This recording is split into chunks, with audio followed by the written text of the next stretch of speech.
A graça e a paz do Senhor Jesus, boa tarde, bem-vindos, louvando ao Senhor, por este domingo em que podemos mais uma vez nos reunir em torno da sua palavra. E desta vez este é o nosso tema que você tem visto aí, descansa, ó alma. É evidente que estamos nos baseando em cima da proposta que Deus pôs no nosso coração, em Mateus capítulo 28, capítulo 11, versículos 28 e 29, que é um texto essencialmente usado de forma evangelística, mas que eu gosto sempre de chamar a atenção para o fato de que Jesus estava falando com o povo que o seguia, e lá estavam discípulos e discípulos, além dos 12, ao seu redor, e ele os convidava ainda assim, venham ao descanso.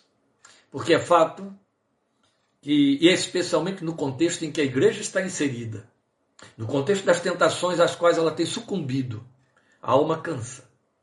A alma da igreja cansa. A nossa alma cansa. E nós precisamos estar sempre voltando à fonte, que se abriu na proposta e convite do Filho de Deus para encontrarmos descanso. É nisso que queremos pensar nesta tarde, é nisso que vamos falar hoje. E então eu convido você a abrir aí a sua Bíblia para ler um texto que é evidente, vamos ler em versões diferentes, mas que a maioria de nós, não é? Já conhece de cor, deveria, inclusive. E aí nem precisaria fazer a leitura com Bíblia aberta, mas como nós vamos fazer uma boa caminhada por ela, Bíblia na mão ou Bíblia na mão através do seu instrumento aí que você usa, seu tablet ou então seu celular, mas Bíblia, para que você possa caminhar, não seja mero ouvinte, mas seja alguém ativamente participativo durante a pregação da palavra de Deus. Lembrando que este é para mim, e tem de ser para você também, um momento solene, um momento santo, porque é o momento em que nos curvamos da palavra do Deus de toda a terra, acreditando, esta é a convicção no coração de cada crente. O crente que não tem essa convicção, troque de nome, troque de endereço, né? Está no lugar errado. Mas é a convicção no coração de cada crente em Jesus, de cada homem e mulher que nasceu de novo, de que quando lemos esta palavra, quando ouvimos esta palavra, Deus fala conosco. E aí cumpre-se a palavra que diz, cale-se diante dele toda a terra. É com essa reverência, esta consciência, que nós abrimos a palavra de Deus e a lemos. E neste momento, leremos o texto então de Mateus 11, 28 e 29 para orar logo de imediato. Venham a mim, todos os que estão cansados e sobrecarregados, e eu darei descanso a vocês. Tomem sobre vocês o meu jugo e aprendam de mim, pois sou manso e humilde de coração, e vocês encontrarão descanso para as suas almas. Esse é o nosso texto, não ficaremos só nele. Mas ele é o nosso ponto de partida porque ele é o convite.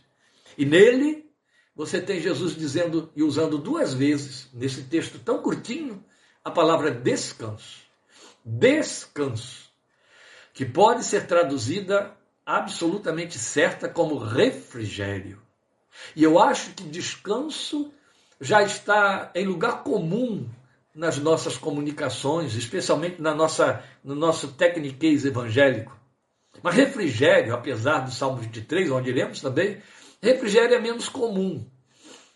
A verdade é que descanso significa refrigério. E considerando, que nós somos os filhos de uma geração no mundo inteiro que está sofrendo o que foi profetizado em Apocalipse, os calores dos últimos tempos, então isso tem muito a ver, porque quando você experimenta o nosso amargo verão, doentio verão, a primeira coisa que todos os seus poros pedem, até os fios do seu cabelo, é refrigério. Refrigério. E Jesus está dizendo que a alma precisa desse refrigério. É refrigério para a alma. Vocês encontrarão descanso para as suas almas. Refrigério para as suas almas. Temos coisa importante a aprender aqui. Vamos falar com Deus. Obrigado, Filho de Deus, porque tu vieste como essa nuvem refrescante do céu, como aquele anjo do Senhor que acampa-se ao redor dos que o temem para trazer frescor, refrigério, em meio às circunstâncias que acidulam, que aquecem, que inquietam a alma, que geram instabilidade, agitação, e a agitação aquece. A agitação não resfria ninguém, ela aquece. Senhor, tu vieste como essa paz que aquieta a alma, essa paz que refrigera o coração. E nós sentimos e vivemos na nossa pele continuamente esses desafios que nos levam a nos darmos conta da necessidade que temos de refrigério.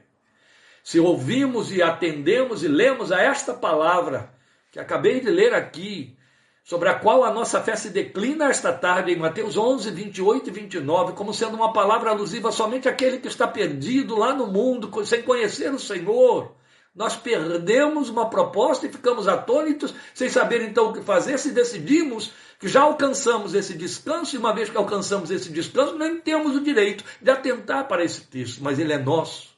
Ele é para nós, ele é para a igreja, ele é para uma igreja atribulada por tanta convulsão e tentação, que nunca foi semelhante a que tem sofrido a geração deste tempo. Por isso fala conosco. Tu és o nosso Shabá, o nosso lugar de descanso, nosso agasalho, nosso refúgio que refrigera a nossa alma. Ensina-nos a entender estas coisas para saber usá-las pela fé. Te rogamos, rogando que o Senhor fale conosco pela tua palavra, em nome e para a glória do Senhor Jesus. Amém. Vocês que têm nos acompanhado nos estudos de Hebreus, sabem que estivemos aí pontuando por vezes repetidas, no capítulo 4, a proposta de descanso de Deus. Ele propôs não apenas tirar Israel do Egito para lhes dar liberdade. Ele disse, eu quero levar vocês a um lugar de descanso, eu quero levar vocês a um descanso. Israel perdeu o caminho, perdeu a rota e não achou descanso. Vocês que têm acompanhado, têm aprendido também que os crentes lá, a quem a carta estava sendo dirigida, crentes de verdade, o autor diz a eles, dá títulos a eles como santos irmãos, que atenderam ao chamado celestial, eram crentes de verdade. Esses crentes estavam perdendo o lugar de descanso, e ele ensinou ali que perder lugar de descanso era o resultado de não crer nas promessas de Deus, de não firmar a sua confiança e esperança nas promessas. E isto traduz exatamente a realidade experiencial de um número imenso de crentes que aumenta, um exército que aumenta cada dia mais. Crentes sem descanso, crentes atribulados, crentes com dificuldades de entender a promessa, de mergulhar na promessa, de tomar posse na promessa, crentes crendo em promessas humanas e então perdendo a rota da promessa de Deus, perdendo o lugar de descanso. Corações agitados, corações inquietos, corações que ficam questionando onde foi parar a paz que me foi prometida. Como nós precisamos encontrar lugar de descanso e de repouso, que saibam os irmãos e saibamos todos nós, é a primeira proposta do céu. Deus sabe que o homem é composto de uma alma inquieta, que deixada por sua própria conta entra em desespero. Que as movimentações que essa alma nos faz, produz em nós, nos leva a agitações, a sobrecargas, a inquietações que adoecem, que abrem um espaço perigoso para a ansiedade, que por sua vez também adoece e mata. Então, lugar de descanso, lugar de paz, meu Deus, como precisamos. Como a casa, como os nossos momentos, como a nossa agenda, como o nosso dia a dia, continuamente é invadida por invasores que militam contra a paz e nos tiram ou tentam ou pretendem tirar do lugar de descanso. Esta é toda a intenção de Satanás com as suas ossos, de nos tirar do lugar de descanso. Ele vai se servir do que for possível, de quem for possível, para te tirar do seu lugar de descanso na presença do Senhor. E isso depõe contra o nosso testemunho cristão. Porque o nosso testemunho cristão é de corações descansados e em paz com Deus. Quem está em paz com Deus está em paz consigo e paz no seu entorno. Se eu consigo depedrar com a minha paz, o meu testemunho fica comprometido, vai ralo abaixo. E é isso que Deus não quer. Porque, na verdade, ele deixou isso tão claro que desde as profecias messiânicas lá em Isaías ele estava dizendo isso. No confiar estaria o vosso descanso. Por isso que o autor de Hebreus fala com tanta ênfase, você tem de crer. E se não crer como aquele povo não creu, perde o seu lugar de descanso. Nesta vida, enquanto está fazendo a sua transição e deixando de usufruir o seu espaço onde mana maná e mel. leite e mel, como o Senhor prometeu. Pois bem, a promessa tem um alvo específico, e o alvo é a alma cansada. É a última linha que você encontra na proposta em Mateus 11, 29. Vocês encontrarão descanso para as suas almas. Ele está de olho na alma, é ela que se cansa. E é bom que a gente entenda isso aqui um pouquinho. Só o Novo Testamento, o Velho não, mas o Novo Testamento é que trabalha com esses construtos, trabalha com esses vocábulos de forma muito definida. Então ele fala de corpo, fala de carne, fala de mente, fala de alma, fala de espírito. E ao falar de espírito e falar de alma, ele faz uma distinção muito clara, que não fica clara no hebraico, não fica clara no Velho Testamento, mas fica totalmente clara no Novo Testamento, a distinção entre o homem interior, aquele que vai para a cruz e que nasce de novo, e a alma que o compõe, que o reveste, que é a sua estrutura psíquica, de onde laboram a sua vontade, seus sentimentos, que afetam o seu espírito, afetam o seu biológico, afetam a sua estrutura à sua volta. É na alma que reside a precipitação e o sossego. É na alma que reside a possibilidade de descansar ou se desesperar. A alma encontra paz ou calma. Encontra angústia ou desassossego. A alma leva você a estar de bem com a vida ou de mal com ela.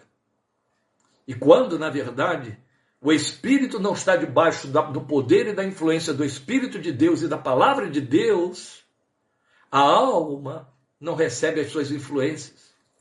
Quando você, sua razão, que são maiores porque são eternos do que a alma que compõe o seu corpo, não está sob a influência do Espírito de Deus, quem reina é a alma.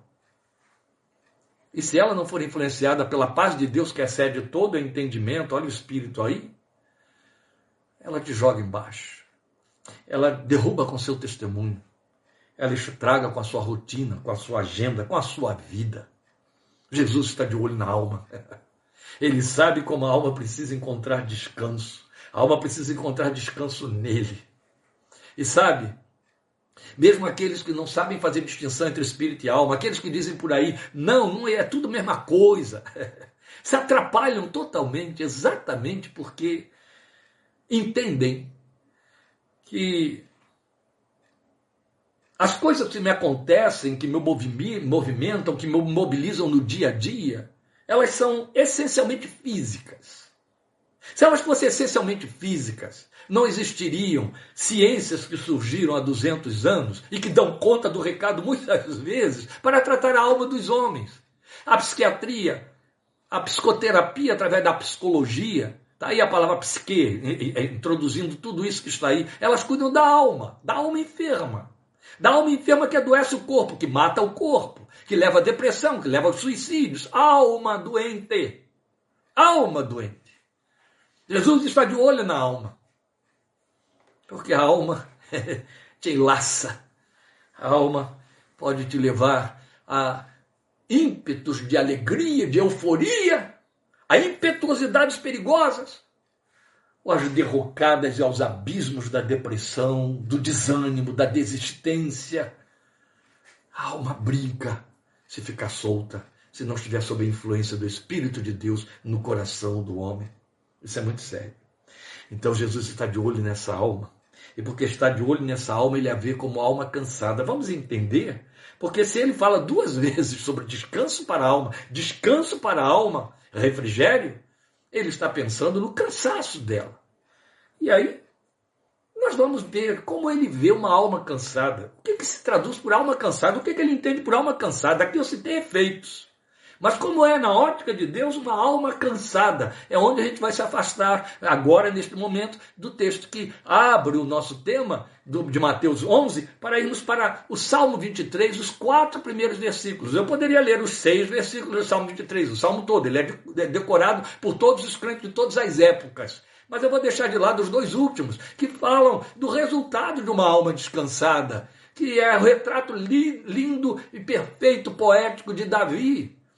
Quem não conhece Davi não conhece o Salmo 23. Quem não conhece o Salmo 23 não conhece Davi. Os dois estão diretamente associados, o autor e o seu trabalho, porque essa poesia de Davi traduz tudo que Jesus pretende e que nos prometeu, e como ele disse textualmente em João capítulo 10. Então o Salmo 23 tem uma importância sui generis na nossa confissão. Partiu de quem? Do homem que lá no Velho Testamento entendia mais da graça do que muitos experimentados teólogos da revelação do Novo Testamento. Como é que o Senhor vê a alma cansada? Ou como ele vê a alma como cansada? O que ele vê como alma cansada? Então vamos aos 4 primeiros versos do Salmo 23 e você vai entender. Davi diz textualmente, você sabe disso, o Senhor é o meu pastor, de nada terei falta. Eu estou lendo a Nova Versão Internacional. Seja na Nova Versão Internacional, seja na ARA, seja na ARC, seja em traduções de outras línguas, em inglês, alemão, espanhol, italiano, seja em que língua e que idioma for, o Salmo 23:1, ele fica devendo em todas as línguas, à luz de uma tradução literal do hebraico com o qual Davi o escreveu. A leitura literal do Salmo 23, no primeiro versículo, seria: o Senhor pastoreando a mim, não tenho falta.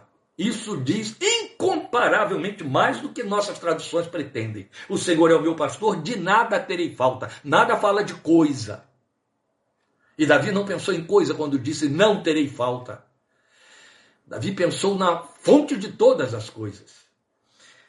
O Senhor me pastoreando, não terei falta. Em verdes pastagens me faz repousar e me conduz a águas tranquilas. Restaura-me o vigor, ou refrigera a minha alma. Guia-me nas veredas da justiça, por amor do seu nome. Mesmo quando eu andar por um vale de trevas e morte, ou sombra da morte, não temerei perigo algum, mal nenhum, pois tu estás comigo. A tua vara e o teu cajado me protegem ou me consolam. Então é bastante ver pelas palavras de Davi o que Jesus oferece. Porque quando o Senhor, que é o bom pastor, vê as pessoas como ovelhas, isso está em Mateus 9,36, ele as vê como exaustas e aflitas. Vejo os homens, e eu os vejo como ovelhas exaustas e aflitas que não têm pastor. Percebe como é a ótica do céu a respeito do ser humano na terra? Vejo os homens, eu os vejo como ovelhas exaustas e aflitas que não têm pastor. Jesus, vendo as multidões, sentiu compaixão delas, é assim que o texto diz, porque as viu como ovelhas exaustas e aflitas, sem pastor. Eu vou ler textualmente, segundo a versão que eu estou usando aqui, não é? Ao ver as multidões, teve compaixão delas, porque estavam aflitas e desamparadas, como ovelhas sem pastor. Aflitas e desamparadas, sem amparo, sem segurança, sem chão, e aflitas, almas esgotadas, almas agitadas, almas superaquecidas, porque estavam sem pastor. Vidas exaustas, é isso que outras versões dizem para nós, exaustas e aflitas. E então, quando ele faz a oferta do que essa alma que ele vê exausta e aflita, lá, através de Davi, no Salmo 23, quando ele faz a oferta do que há de anular, vai na contramão disso aí, ele está mostrando o que significa cansaço. O que é uma alma cansada? É uma alma sem repouso. Se você vai para o Salmo 23, você vai se dar conta de que o repouso é a primeira proposta. Em verdes pastagens, ele me faz repousar. Vamos lembrar aqui que Davi está falando a partir do momento do que ele está vivendo. É como se Davi estivesse num lugar de adoração, Davi crente, Davi já transformado por Deus, com uma experiência intimista com o Deus eterno. Agora ele o está adorando. E aí ele tem uma noção muito clara: o Senhor me pastoreia. E porque ele me pastoreia, olha o que eu vivo, olha o que eu sinto. Como é esse pastorear dele na minha vida? O que eu estou sentindo? E por isso eu o adoro. Ele me faz repousar em pastos verdejantes. Ele me faz repousar em verdes pastagens. Eu não vou entrar nos detalhes, por mais tentador que isso seja, do pareamento com a realidade física, a realidade biológica, a realidade temporal que estava na mente de Davi como pano de fundo para inspirar essa poesia, de maneira que ele se via como essa ovelha e via o Senhor como pastor tratando dessa ovelha. Vocês sabem muito bem que a sua função, até ser descoberto por Samuel, na casa de Jessé, era estar no campo cuidando das ovelhas do seu pai. As ovelhas do seu pai, que seu irmão mais velho chamou de poucas ovelhas no deserto, essas ovelhas do seu pai eram as criaturas com as quais ele lidava dia e noite. E Davi certamente foi fazendo uma dedução muito clara. O que eu ofereço para as minhas ovelhas? O que elas têm por meio do meu pastoreio? Qual é o meu dever para com elas e o que elas recebem em função desse dever? Eu lhes faço repousar em pastos, eu as faço repousar em pastos verdejantes, eu as conduzo a águas de descanso, a remansos, águas tranquilas para que elas possam beber sem se assustar. Eu lhes refrigero o vigor, eu lhes restauro a alma, refrigero-lhes a alma. Eu as guio nas veredas estreitas, veredas de justiça ele chamou, porque trouxe para a sua realidade pessoal. Por amor a mim, eu tenho de dar conta delas. Por amor do meu nome, por amor da minha integridade como pastor, da minha eficiência como pastor, eu as guio sem que elas corram nenhum perigo, nenhum risco. E mesmo quando elas andam por um vale onde pode haver inimigos fatais espreitando, lobos ferozes, leões ou ursos, né? Você tem isso na experiência de Davi. E a morte faça sombra sobre elas nesse lugar obscuro. Elas não vão temer coisa alguma.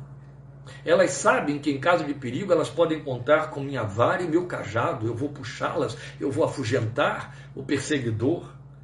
E elas então se sentirão protegidas ou consoladas. O medo vai dar lugar a consolo. Oh, que coisa linda essa linguagem, a poesia, o que está por detrás dela. Mas Davi está tomando para si. Ele está dizendo, eu estou vivendo isso.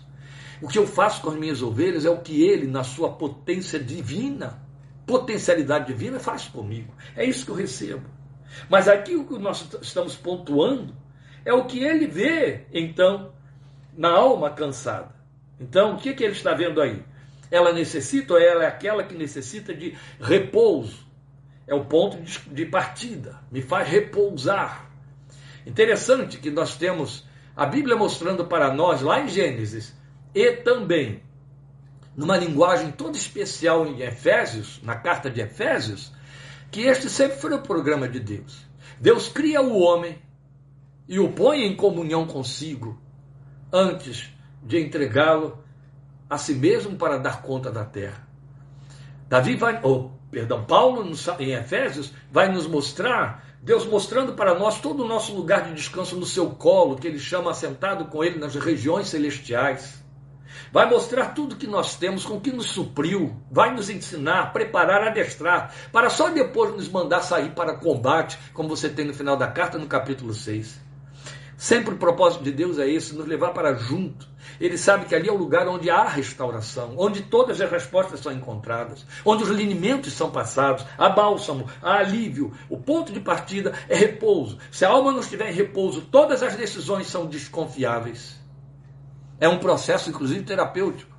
Quando você pega alguém debaixo de muita aflição, ela te traz uma demanda, ela vem te falar de atonicidade, ela está confusa, ela está sendo pressionada a tomar decisões pela família ou por circunstâncias, mas ela está por demais perturbada, atrapalhada, a mente está embaralhada, os seus sentimentos estão num alvoroço, numa desconexão sem precedente. A primeira coisa que como terapeuta a gente faz é mostrar para essa pessoa, dê um basta a todas as decisões, dê um tempo, faça um intervalo, pare com tudo. Até que estas disposições mentais, até que seus sentimentos estejam acalmados e você saiba o que de fato está sentindo, não tome nenhuma decisão, para com tudo. Qualquer decisão sairá errada. Qualquer decisão será objeto de desconfiança.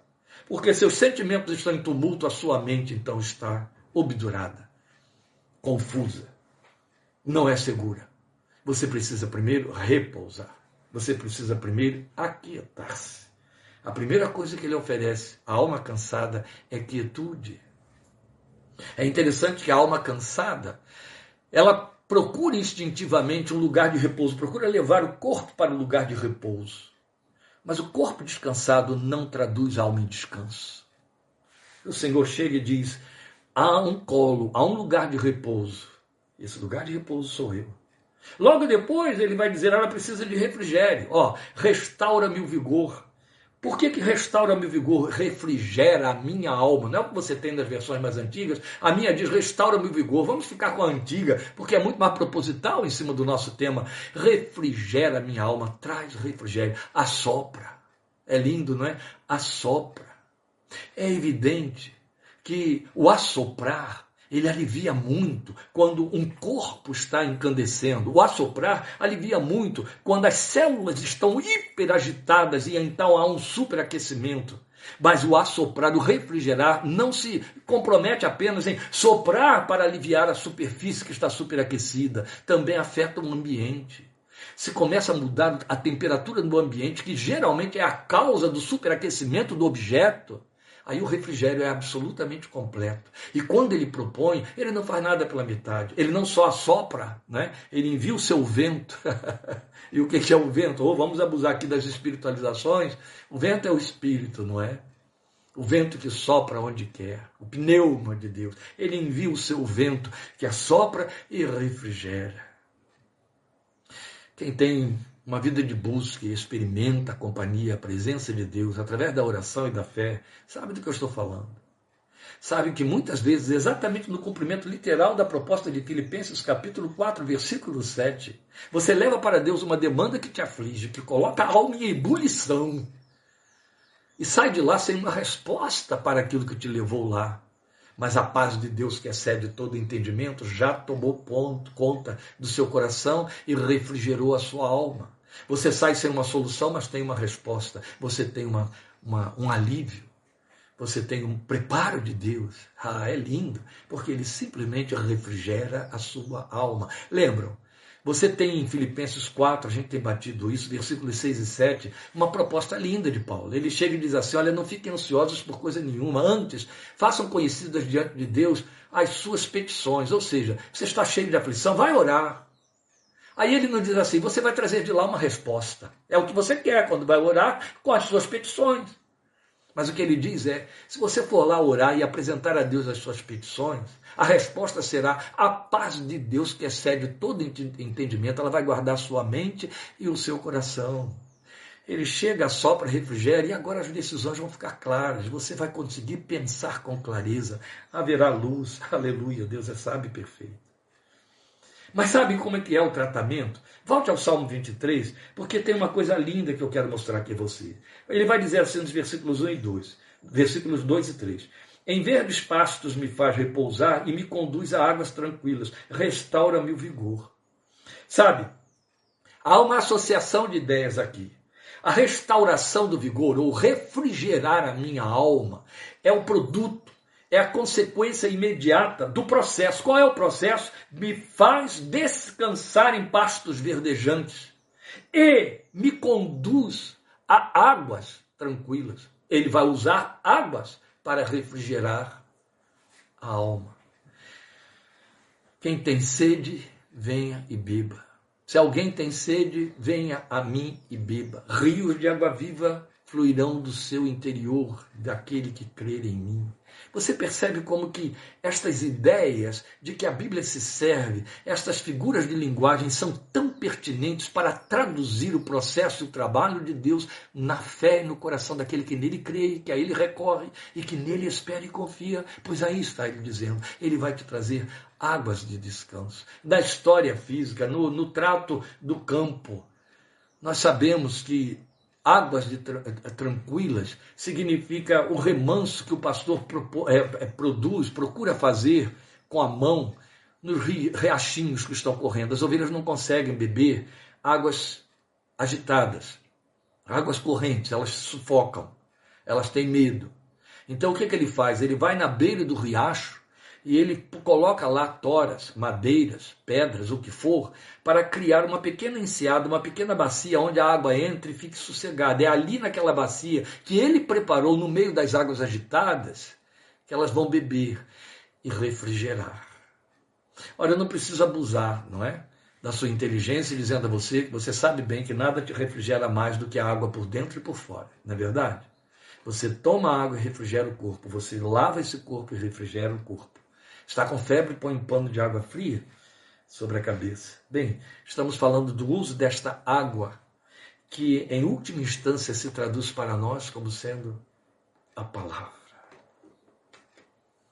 Ele joga a promessa no meu coração descansa. É isso que o texto está dizendo para mim e para você. Ele nos desvenda a sua palavra, ele nos revela a sua vontade, ele traz segurança. Sempre que os corações estiveram aflitos, em toda a história do trato de Deus com os homens, desde os dias de Moisés até os dias dos discípulos com Jesus no lago de Genezaré, andando ali por aquelas terras, em Samaria e outras regiões, desde os primórdios da revelação, sempre que Deus se encontrava com um homem, com um grupo de pessoas, a primeira palavra saída da sua boca, fosse por voz de anjo, fosse por voz de Deus, fosse por voz de Cristo Jesus, era: haja paz, esteja em paz, paz seja convosco. Sosseguem, aquietem-se, a paz seja convosco, paz seja convosco. Não tenham medo, não tenham medo, não tenham medo. Alguém já disse que, alguém contou isso, que há 365 promessas na Bíblia que repetem a expressão: o Senhor é contigo, o Senhor é contigo, eu estou contigo, perto está o Senhor. Porque Ele sabe que é o que aquieta a alma. Por isso que na sua proposta maravilhosa em Isaías e nos Salmos 91 e 51, ele diz: estarei com eles na angústia, eu os aliviarei. Estarei com eles na angústia. Então, repouso e restauração, o refrigério, juntos, compõem a proposta do descanso. Como é que ele dá descanso a uma alma? Ela está cansada, ela precisa de refrigério, ela precisa de repouso. É isso que ele oferece. E aí ele continua, porque ele vai dizer: guia-me nas veredas da justiça por amor do seu nome. A alma cansada, acabei de dar o exemplo aqui das clínicas terapêuticas, está atônita. Qualquer decisão vai sair errada, ou vai sair abaixo do propósito. E então, tudo de que essa alma precisa é o quê? Habilitação, precisa de orientação. Guia-me, guia-me. É isso que um pastor faz. É isso que o pastor Jesus, o bom pastor, João 10 faz. Guia-me. Ele chama pelo nome as ovelhas, ele as guia. E é evidente que faz mais do que isso. Toma pela mão, leva com segurança. É a última parte aí do versículo 4, ou é o versículo 4. Mesmo que eu ande por um vale de sombra de morte, não vou temer mal algum, tu estás comigo. É o que basta. Então ele traz segurança e a capacitação para esse movimento que precisa acontecer. Você percebe que antes de seguir pela vereda de justiça, correndo o risco de entrar no vale da sombra da morte, a ovelha foi levada a descansar e a ter refrigério. Deus não é temerário. Deus não comete insanidade. Ele não vai pegar ninguém em estado de angústia, de inquietação, de desorientação e mandar sair a campo, enfrentar e arranjar solução. E nós fazemos isso. Nós tomamos essas decisões diante dos nossos familiares, nós tomamos essas decisões diante de nós mesmos. A alma está aflita, a mente está atordoada, confusa, com muitas direções sem saber para onde ir, e saímos atrás de achar o caminho certo. Ainda cometemos a ousadia quase blasfema de dizer: Deus vai fechar a porta errada e vai abrir a porta certa. O nome disso é tentar ao Senhor. Ele dá orientação segura. E a primeira coisa que Deus faz é: aquieta-te, aquieta-te. Não é o Salmo 46:10? Aquietem-se e saibam, eu sou Deus. Primeiro ele aquieta o coração, ele faz repousar, ele refrigera, depois ele diz: agora vamos a campo, agora vamos pelas veredas da justiça, agora podemos enfrentar o vale da sombra e da morte, podemos andar. Então tudo que Davi, a ovelha, achou nele, é o que ele oferece. E se Davi pôde achar naquele a quem não via, quanto mais nós, que a história nos trouxe visível e encarnado, o Filho de Deus, o nosso Deus encarnado. Então o que ele oferece à alma cansada, vamos pensar nisso. No seu convite, ele resumiu a sua oferta na palavra descanso. Eu volto a dizer aos irmãos, descanso traduz a palavra refrigério, que também foi traduzido por restaurar. Restaurar aqui fala de refrigério, não fala de consertar alguma coisa estragada, é refrigério, é trazer alívio. Jesus propôs isso. Agora, em que condições ele propôs fazer o descanso ou a restauração, o refrigério? Como pastor, sendo pastor. Foi assim que ele se ofereceu. E aí eu tenho de levar você ao nosso texto clássico, que eu já citei aqui 2 vezes, de João, capítulo 10, porque é nele que eu entendo que ele tomou por pano de fundo a profecia, ou a mensagem poética de Davi no Salmo 23, é aqui em João 10, que nós temos uma visão clara, autoproposta do Senhor Jesus, quando ele se autoanuncia como bom pastor, no versículo 10 de João. Versículo 11 de João 10, perdão. Eu sou o bom pastor. O bom pastor dá a sua vida pelas ovelhas. Qual é a declaração que ele está trazendo aqui? Eu sou o bom pastor. O que ele está dizendo é, o bom pastor não tem amor à própria pele. Se ele tiver, ele dá livramento à ovelha. Porque um predador perigoso se aproximou do rebanho e ele vai atrás do predador, sabendo que está correndo risco de vida. Então ele dá a vida pelas ovelhas. Eu sou o bom pastor. Não é meramente o pastor, não é somente um pastor, ele é o bom pastor. E é muito bonita a expressão, porque ela abre portas para outras expressões que surgem aí nesse contexto, e aqui mesmo no capítulo 10, mas anteriormente já no capítulo 6 e no capítulo 8, tudo em João. É João quem seleciona para nós as 4 declarações de Jesus como eu sou. Eu sou o bom pastor. Eu sou o pão da vida. Eu sou a luz do mundo. Eu sou a porta que você encontra em 8:12. Eu sou a porta. Eu sou a luz. Eu sou o pão, porque eu sou o pastor. O bom pastor. É significativo. João tem o propósito de mostrar a divindade de Jesus desde o primeiro versículo do seu evangelho. No princípio era o verbo e o verbo era Deus. Esta é a razão porque com essa tremenda autoridade espiritual, ele vai colocar na boca de Jesus a declaração autoproclamada de Deus na primeira revelação que fez de si a Moisés lá no Horebe, diante da sarça ardente. Que nome eu vou dizer ao povo do Deus que está me enviando? Eles vão me perguntar, e quem é esse Deus? O que eu digo? Qual é o teu nome? Ele disse, eu sou o que sou. Você dirá a eles, eu sou, me enviou a vocês. Que lindo. O João não perde tempo. João vai dar significativos para este eu sou.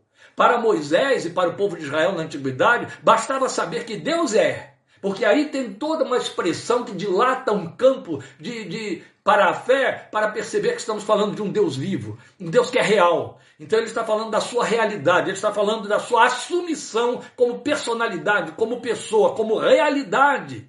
Eu sou. Diga a eles que eu sou, me enviou a vocês.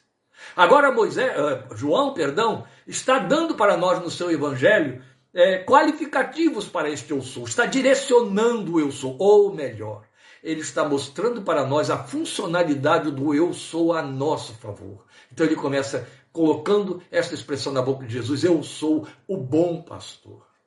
Mas lembrem bem, ele veio dizer para nós, eu sou o pão da vida. Eu sou alimento para você. Eu estou dizendo que essas são as condições em que ele nos oferece o descanso de que precisamos. Então a primeira proposta que ele vai passar para nós aí é pão. Eu sou o alimento de que a sua alma precisa. Você precisa de água para refrigerar e de alimento para o seu físico, para o seu estado espiritual. Esse alimento sou eu. Sou o pão da vida. Ele faz uma comparação, ele faz aí um paralelismo entre si e o maná que caía no deserto. Eles comiam aquele maná e morriam. Eu sou o maná que desceu do céu. Eu sou verdadeiro, porque deste pão quem comer não perecerá mais. Lembra do que ele disse para a mulher samaritana? Ele falou para ela, quem beber desta água voltará a ter sede. Quem beber da água que eu lhe der nunca mais terá sede outra vez. Agora quando diz que ele é o alimento que sustenta para a vida eterna, quem de mim se alimenta viverá para sempre. O maná eles comeram e morreram. Mas eu sou o pão que desceu do céu. Eu sou o maná que vai permanecer para sempre. Ele não vai cessar com a sua peregrinação. É lindo, não é? Porque Israel termina a sua caminhada, que seria de descanso, a sua peregrinação para entrar em Canaã, e o maná cessa. O que Jesus está dizendo é: eu te alimento durante a sua jornada aqui, você vai continuar comendo de mim lá na eternidade. Por isso é que Gênesis diz que a árvore da vida servirá de alimento e saúde para as nações. Nós comeremos dele a eternidade toda. Nós vamos alimentar a nossa vida eterna comendo da vida que é eterna. É isso. E ele está dizendo para mim e para você: eu sou o pão que alimenta a sua alma, que te traz alívio da fome espiritual, da fome interna. Mas ele está mostrando também que ele é a luz. Então é muito interessante você perceber isso, porque o que ele está dizendo é que o seu nome representa todas as ofertas divinas que atendem a todas as instâncias cuja falta cansa a alma. Então, se falta suporte, eu sou o pastor. Se falta suprimento, eu sou o pão. Eu sou o verdadeiro alimento que você precisa. Chega a tamanha dimensão que os discípulos, quando ele está conversando com a mulher samaritana, vai à cidade, ao centro da cidade, vão ao centro da cidade buscar alimento, e quando voltam para alimentá-lo, ele diz: eu tenho uma comida para fazer, para comer, que vocês não entendem. Quem deu a ele de comer? A minha comida, a minha bebida é fazer a vontade do meu Pai. Esse é o pão que ele nos dá. O conhecimento da sua vontade que nos supre, que nos alimenta. É o suprimento. Depois ele sabe que a alma sem direção, atônita, se cansa. Então ele oferece direção. Eu sou a luz. Se apoia em mim. Me procure que você vai enxergar o seu caminho, a direção segura. Deixa eu conduzir. Deixa eu conduzir. Olha, irmãos, nós sabemos que tentamos tornar pragmático da melhor maneira possível, tentamos tornar a nossa experiência cristã pela fé com visibilidade no dia a dia. Porque as propostas parecem apontarem muito diretamente e eloquentemente nessa direção. Eu guio você, eu te oriento, eu te tomo pela mão. Então a gente quer, como uma criança, que isso aconteça de forma muito efetiva. O que nos falta é entender que Deus não falha, não mente, não brinca conosco. Quando ele diz que ele nos ilumina, ele ilumina. Criaram-se mecanismos de visibilização, as pessoas ficam jogando sortilégio na fé evangélica, não é? Se servindo de forma distorcida de dons espirituais, com a pretensão de enxergar ali na frente e poder dizer: a minha fé está segura. Isso tudo está fora da proposta de Deus de gerar em nossos corações confiança e esperança. Quando ele fala que ele nos guia e ilumina, ele está falando de uma interioridade que se torna muito mais poderosa, muito mais eficaz e convincente do que qualquer coisa externa que tente nos convencer a mente. Ele diz: eu te guio. As pessoas ficam esperando: eu vou ter uma visão, eu vou ter um sonho de noite, eu vou ter uma palavra que vai falar comigo pela madrugada ou quando eu estiver no meio do caminho. Nós queremos dar substância a essas promessas. E esquecemos que o que ele disse é que o seu Espírito, aquele de quem todas estas coisas procedem, habita dentro de nós. Ele mora aqui dentro. Por que ele vai estar trabalhando pelo lado de fora? Ele trabalha do lado de dentro. É aqui que ele te guia. Ai, mas eu posso ficar confuso sempre sem saber, foi a minha mente que fez ou não foi? Aí nós temos os recursos que a própria Bíblia ensina para nós, e a paz de Deus, que excede todo entendimento. Paulo chega para os Colossenses e diz: a paz seja o árbitro, seja o juiz no coração de vocês. Quando há paz não é calma. Quando há paz, o tumulto continua, mas a paz passa por cima. Sabe? É aquela figura maravilhosa e bela do barco sossobrando no meio do vendaval, do temporal, dos vagalhões. E Jesus andando sobre as águas e dizendo: aquietem-se, aquietem-se, sou eu. Ele deu paz no meio da tormenta. Só depois é que ele fez a água aquietar-se, quando ele entrou no barco. Enquanto isso, Pedro vai ao seu encontro, tudo estava tumultuado, os ventos uivavam. Mas ali estava ele. Isso é o guiar, que é interno. E aí não há poderes, não há palavras, não há visibilidades que superem a convicção interna que ele dá, que levou muita gente por conta dela a pagar um preço muito alto, mas não dobrar, não mudar o seu discurso, não ceder. Por último, ele vai dizer: eu sou a porta. Se você entra por mim, você encontra liberdade, você encontra leveza, você fica livre das suas opressões, você fica livre dos lugares estreitos, do estreitamento da alma, do estreitamento do pensamento, do estreitamento da sua liberdade que outros estão impondo sobre vocês. Eu sou a porta, entra por mim. E você vai correr livre, pés livres e soltos como a gazela, conforme se referiu a Abacuque, correndo sobre as suas alturas. Então ele oferece um trato pessoal, onde ele fala ao coração, voltando a João 10, você tem isso nos versículos 3 e 5, o porteiro abre a porta e as ovelhas ouvem a sua voz. Ele, o pastor, chama as suas ovelhas pelo nome e as leva para fora. Esse trato individual e intimista é pelo Espírito que habita dentro de nós. Como se não bastasse, ele vai dizer no versículo 5, as ovelhas nunca seguirão um estranho, na verdade fugirão dele, porque não reconhecem a voz de estranhos. É isso que o crente precisa aprender neste século, neste tempo, nesta geração, no seu dia a dia. São muitas as vozes que nos influenciam de todos os lados, através de bocas humanas, através de objetos da mídia, através de canções, de visões, de outdoor, de cores. São muitas as vozes da influência dos que pretendem dizer e ditar o nosso comportamento, determinar o que está certo ou o que está errado, nos seduzindo com seus apelos. São muitas as vozes. É disso que Jesus está falando. Mas quando você é a ovelha do sumo pastor, você ouve a voz que é inconfundível, ela fala lá dentro e todas as outras se apagam, se calam no seu coração. Então ele oferece descanso. Ele é o nosso Shabá pretendido por Deus desde que o homem foi criado.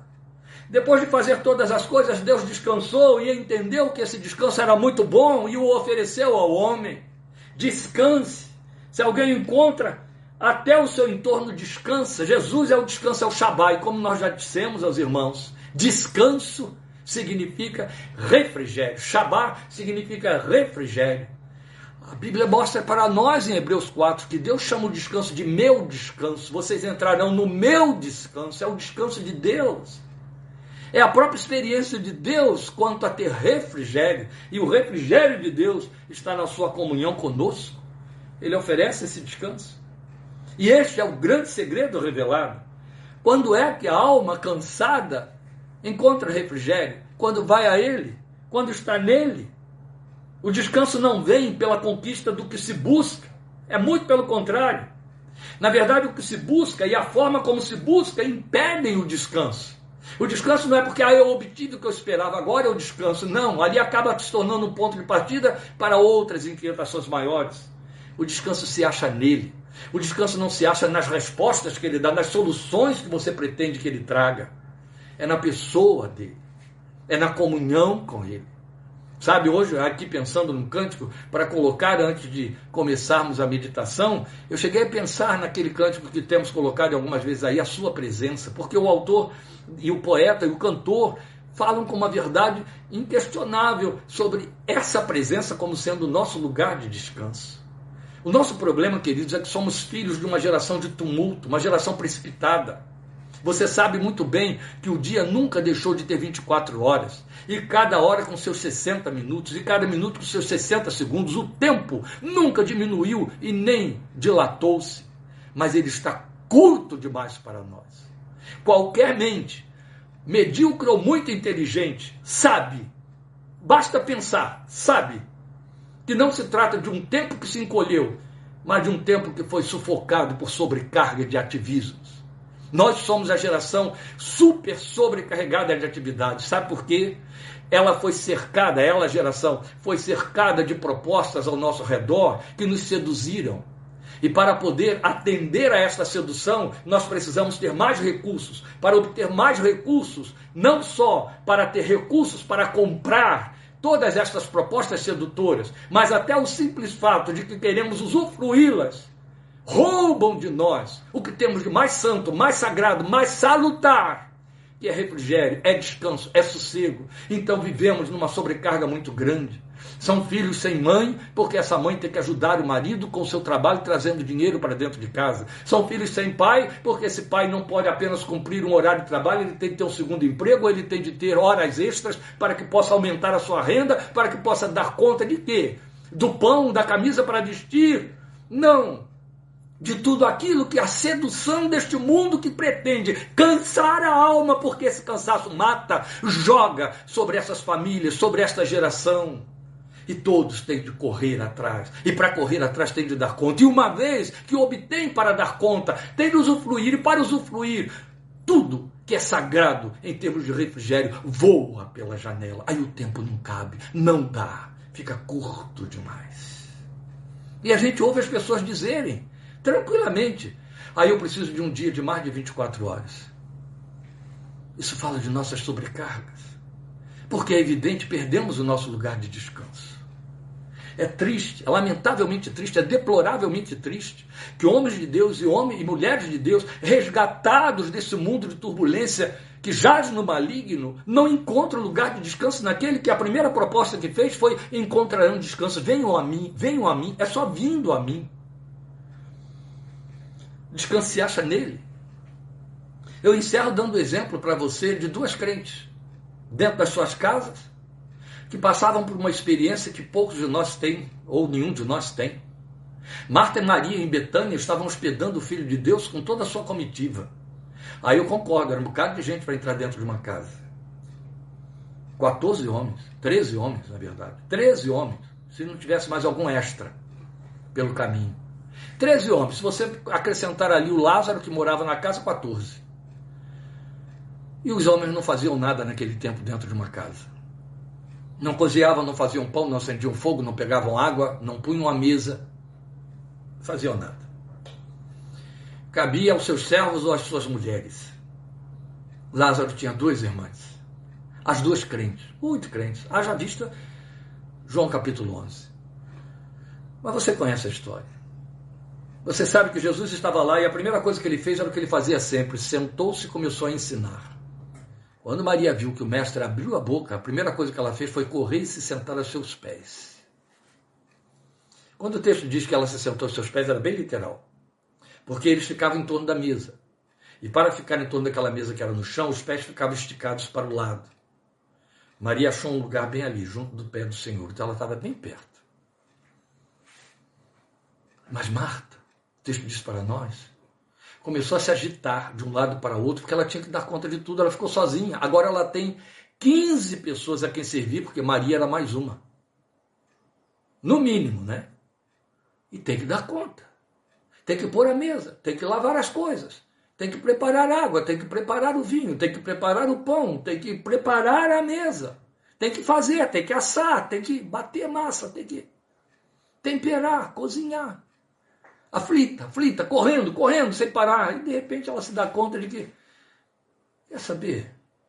Eu acho que já tinha havido um diálogo entre elas do tipo assim: Maria, quando o Senhor vier, Maria, Marta, eu estou te ajudando em tudo agora, tá? Mas quando o Senhor chegar, não conta comigo não. Eu não vou perder essa oportunidade, eu vou ficar lá, juntinho dele, tá bom? Você se vira aí, temos que dar conta agora. E ela cumpriu.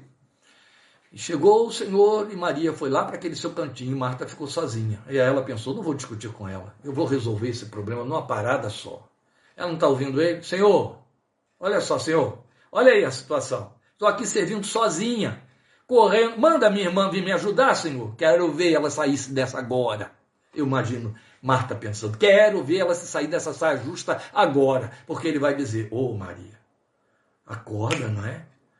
Vamos dar um pedal aí, sua irmã está lá, maior aflição, nós todos estamos aqui com fome, e ela não tem obrigação de servir sozinha.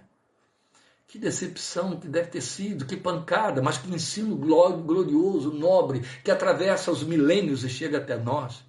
Quando o Senhor chega para ela e diz: Marta, você está sobrecarregada, agitada com muitas coisas, mas nenhuma destas coisas é necessária a não ser uma só.